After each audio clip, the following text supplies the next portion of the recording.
नमस्कार भाइयों, यहाँ पर देखेंगे आयु संबंधी छोटा सा क्वेश्चन है जो कि बहुत ही अच्छा है।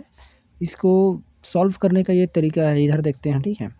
ए तथा बी की वर्तमान आयु का अनुपात क्या है? 6:7 है। यदि बी ए से 4 वर्ष बड़ा है तो 4 वर्ष बाद बोला है ए बी की आयु का अनुपात निकालना है। तो हम क्या करेंगे, ए का आयु ये 6 ले लेंगे, मतलब 6x ये सीधा, और बी की आयु क्या लेंगे, 7। बी की आयु क्या हो जाएगी हमारे पास, 7x हो गया। अब इसमें क्या बोला है, 4 वर्ष से बड़ा है बोला है, तो हम क्या करेंगे, इक्वल टू हम सीधा सीधा मान क्या रखेंगे, 4 रखेंगे। बड़ा है बोला है तो इसके बीच में क्या हो जाएगा, माइनस हो जाएगा। तो सम इसका सेम वही करेंगे प्रोसेस में जो कि आगे हम कर सकते हैं, देखते हैं, ठीक है। तो हमारे पास क्या है इसका, ये तो 7x है तो यहाँ पे हम 7x लिख लेते हैं। इसका क्या है हमारे पास, -6x। कितना, 4 वर्ष से बड़ा है बोला है, इसलिए माइनस कर दिए बीच में।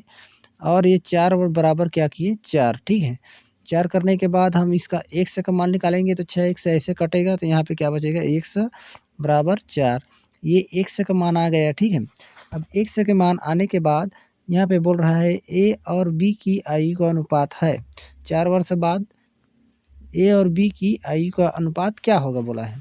हम 4 वर्ष बाद क्या करेंगे, 4 वर्ष बाद बोला है, ये बाद, ठीक है। तो हम क्या करेंगे, इसका सबसे पहले क्या माने थे हम, 6x माने थे इसका, और इसका क्या माने, 7x, इसी में रखेंगे। तो ये 6x प्लस 4 वर्ष बाद बोला है इसलिए +4 हो गया। तो इसका कितना मान आ जाएगा हमारे पास, 6। x का क्या है हमारे पास मान, x का निकालेंगे तो 6 गुणा x का मान कितना है, 4 + 4, मतलब 6 चौक 24, 24 4 कितना हो जाएगा, 28। तो हमारे पास कितना आया, 28। पहला ए का मान क्या है हमारे पास, 28 आ गया।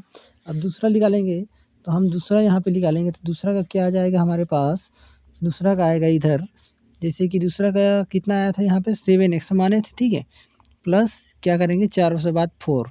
अब x का मान क्या है, 7 गुणा x का मान 4 आया था तो +4, इसका करेंगे तो हमारे पास कितना आ जाएगा, 7 चौक 28, और 28 4 क्या हो जाएगा हमारे पास, 32 वर्ष। कितना आ गया, 32। तो अब इसमें ए का मान, ए का आयु कितना हो जाएगा हमारे पास, 28, और इसका अनुपात कितना हो जाएगा, 32। अब ये दोनों को कटा सकते हैं, किससे कटेगा ये बताओ, चलो। इसको वास्तव में देखा तो ये कट जाएगा, 4 8 32, 4 7 28, तो मतलब हमारे पास आंसर क्या आ जाएगा, 4 और 7 के अनुपात में आएगा।